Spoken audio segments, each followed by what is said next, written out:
Kevin, let's talk a little baseball. We're less than a month of catchers and pitchers reporting down in Clearwater. The Phillies didn't do a whole lot over the offseason. They added outfielder Max Kepler, a starting pitcher, Jesus Luzardo, and a reliever, Jordan Romano.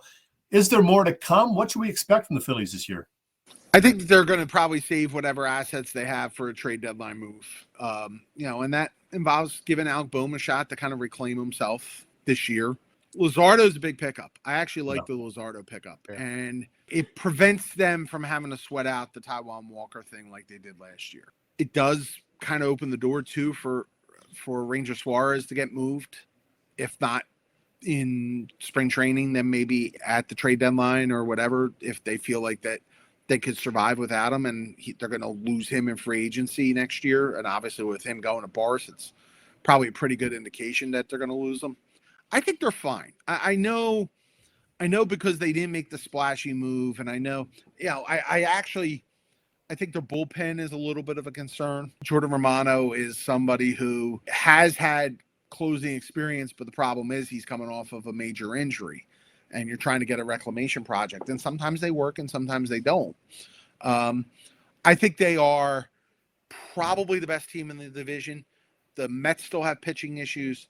The Braves, I got to see what Acuna and Strider are before I can kind of put them back on top.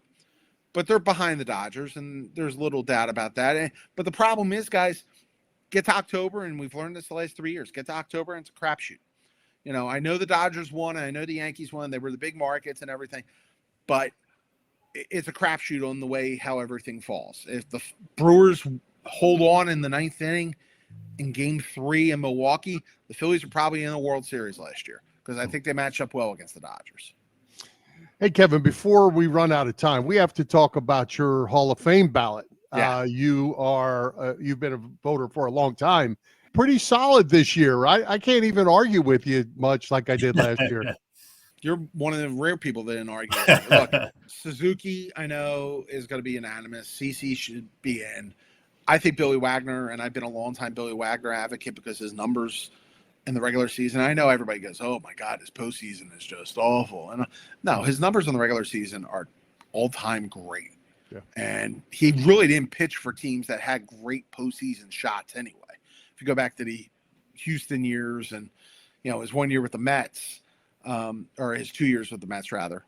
I mean, the Rollins Utley one is the one around here I get asked the most. Mm-hmm.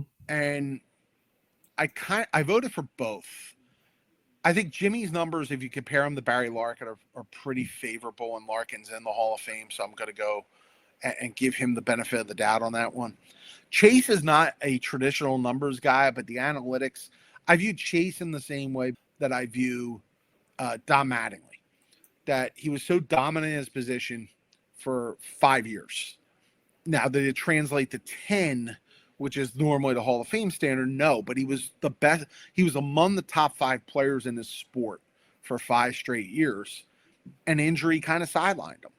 And so, is it a little hometown bias because I saw Utley every day? Yeah, maybe.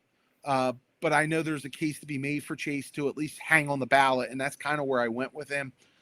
Jimmy, to me, it's an outrage that he's not higher. Jimmy is an MVP. Jimmy was the leader of a team that won a World Series and won 5 divisions. Jimmy had Gold Gloves. Jimmy was a superior defender to Utley, by the way. Yeah. To me, it's a sin that Jimmy's case has not been taken up by more of the people. And I'm trying to figure out why.